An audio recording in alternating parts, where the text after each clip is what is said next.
नमस्कार, मेरा नाम है कृष्णा और आप देख रहे हैं जनसत्ता फटाफट। चलिए नजर डालते हैं आज की बड़ी खबरों पर।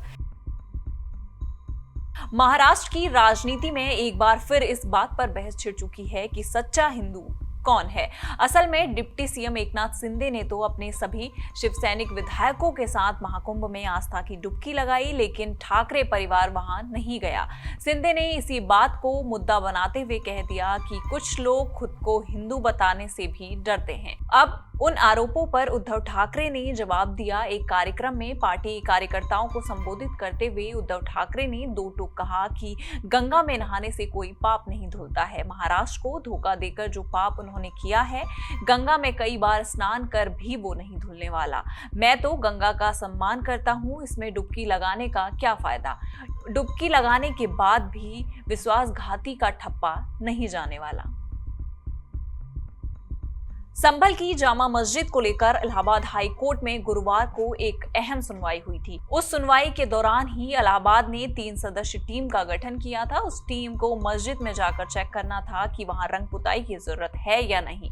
अब कोर्ट के उस निर्देश के तुरंत बाद ही 3 सदस्यीय टीम गुरुवार को ही मस्जिद पहुंच गई थी और उसकी तरफ से 1 घंटा 10 मिनट के अंदर में परिसर का पूरा निरीक्षण किया गया। अब उस रिपोर्ट को आज शुक्रवार को कोर्ट में पेश किया जाएगा।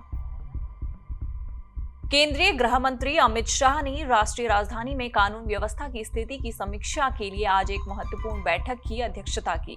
बैठक गृह मंत्रालय के नॉर्थ ब्लॉक कार्यालय में सुबह 11 बजे से हुई। मीडिया रिपोर्ट्स के मुताबिक दिल्ली पुलिस कमिश्नर समेत दिल्ली पुलिस के सभी स्पेशल कमिश्नर भी इस मीटिंग में मौजूद रहे। इस अहम मीटिंग में दिल्ली की मुख्यमंत्री रेखा गुप्ता और दिल्ली के गृह मंत्री आशीष सूद भी मौजूद रहे। मीडिया रिपोर्ट्स के मुताबिक गृह मंत्रालय, दिल्ली पुलिस और अन्य कानून प्रवर्तन एजेंसियों के वरिष्ठ अधिकारी हाल के घटनाक्रमों, सुरक्षा चुनौतियों और सार्वजनिक सुरक्षा सुनिश्चित करने के उपायों पर चर्चा करने के लिए ये बैठक काफी महत्वपूर्ण रही।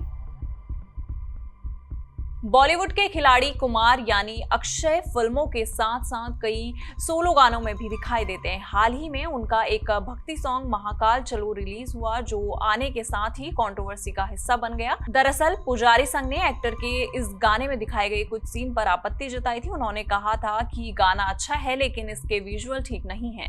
बता दें कि अक्षय कुमार ने गाने में शिवलिंग को गले लगाया था, जिसे लेकर विवाद हुआ। इसके साथ ही ये भी कहा गया कि भस्म को उस तरीके से चढ़ाया जा रहा है जो परंपरा के अनुरूप नहीं है। अब खुद अभिनेता ने इस विवाद पर चुप्पी तोड़ी है। इस विवाद पर अक्षय कुमार ने अपनी आने वाली फिल्म कनप्पा के प्रमोशन के दौरान बात की। एक्टर ने महाकाल चलो गाने में शिवलिंग गले लगाने के विवाद पर चुप्पी तोड़ते हुए कहा, बचपन से मेरे पेरेंट्स ने मुझे सिखाया कि भगवान हमारे माता पिता हैं, तो अगर आप अपने माता पिता को गले लगाते हैं तो इसमें गलत क्या है। इसमें कोई बुराई नहीं है। सिर्फ इतना ही नहीं, अक्षय कुमार ने आगे कहा, बिल्कुल गलत नहीं है। मेरी अगर शक्ति वहां से आती है तो मेरी भक्ति को अगर कोई गलत समझे उसमें मेरा कोई कसूर नहीं। बस इतना ही है। बता दें कि खिलाड़ी कुमार का ये गाना 18 फरवरी को रिलीज हुआ था। आरजेडी नेता तेजस्वी यादव ने बिहार के मुख्यमंत्री नीतीश कुमार पर तीखा हमला बोला। इस दौरान उन्होंने कहा कि नीतीश कुमार के पास ना तो कोई विजन है और ना ही कोई रोड मैप है। लोगों ने उन्हें 20 साल तक मौका दिया, लेकिन अब वो उनसे तंग आ चुके हैं। मीडिया से बात करते हुए तेजस्वी विश्वास जताया कि बिहार के लोग 2025 के विधानसभा चुनाव में एनडीए मुक्त सरकार बनाएंगे। तेजस्वी ने बिहार कैबिनेट विस्तार पर कहा, इससे कोई फर्क नहीं पड़ने वाला। भाजपा में कुछ अंदरूनी मामला रहा हो तो विस्तार हुआ। ये आखिरी बार है जब नीतीश कुमार कैबिनेट का विस्तार कर रहे हैं। ये मौका दोबारा नहीं आने वाला है। बिहार की जनता 2025 में एनडीए मुक्त सरकार बनाने जा रही है। हमें पूरा भरोसा है कि इस बार हमें मौका मिलेगा। पंजाब की आम आदमी पार्टी की सरकार ने नई शराब नीति को मंजूरी दे दी है। नई पॉलिसी के बाद पंजाब में शराब की कीमतों में इजाफा हो सकता है। सीएम भगवंत मान की अध्यक्षता में हुई बैठक में इस प्रस्ताव को मंजूरी दी गई। नई पॉलिसी के बाद सरकार को 11,000 करोड़ से अधिक का राजस्व प्राप्त होगा। इस पॉलिसी को आगामी वित्त वर्ष 2025-26 के लिए लागू किया जाएगा। केंद्र सरकार ने वित्त और राजस्व सचिव तुहिन कांत पांडे को बाजार नियामक सेबी का नया चेयरमैन नियुक्त किया है। वो माधवी पुरी बुच का स्थान लेंगे, जिनका कार्यकाल इस महीने खत्म हो रहा है।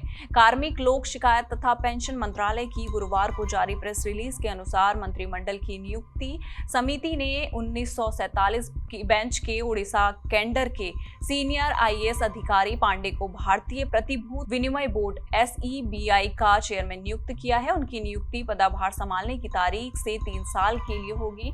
तुहिन कांत पांडे ने सितंबर 2024 में देश के वित्त सचिव के रूप में जिम्मेदारी संभाली। मणिपुर में संघर्ष के दौरान लूटे गए हथियारों को सरेंडर करने की अंतिम समय सीमा के दिन इम्फाल में एक ऐतिहासिक दृश्य देखने को मिला। कट्टरपंथी सशस्त्र समूह अरम्बाई टेंगोल ने भारी संख्या में हथियार पुलिस को सौंपे। इम्फाल पश्चिम में प्रथम MR कॉम्प्लेक्स में समूह ने 246 हथियारों का आत्मसमर्पण किया। ये अब तक राज्य में अवैध रूप से रखे गए हथियारों का सबसे बड़ा समर्पण है। 2 दिन पहले ही समूह के सदस्यों ने मणिपुर के राज्यपाल अजय कुमार भल्ला से मुलाकात की थी, जिसके बाद ये पहल सामने आई।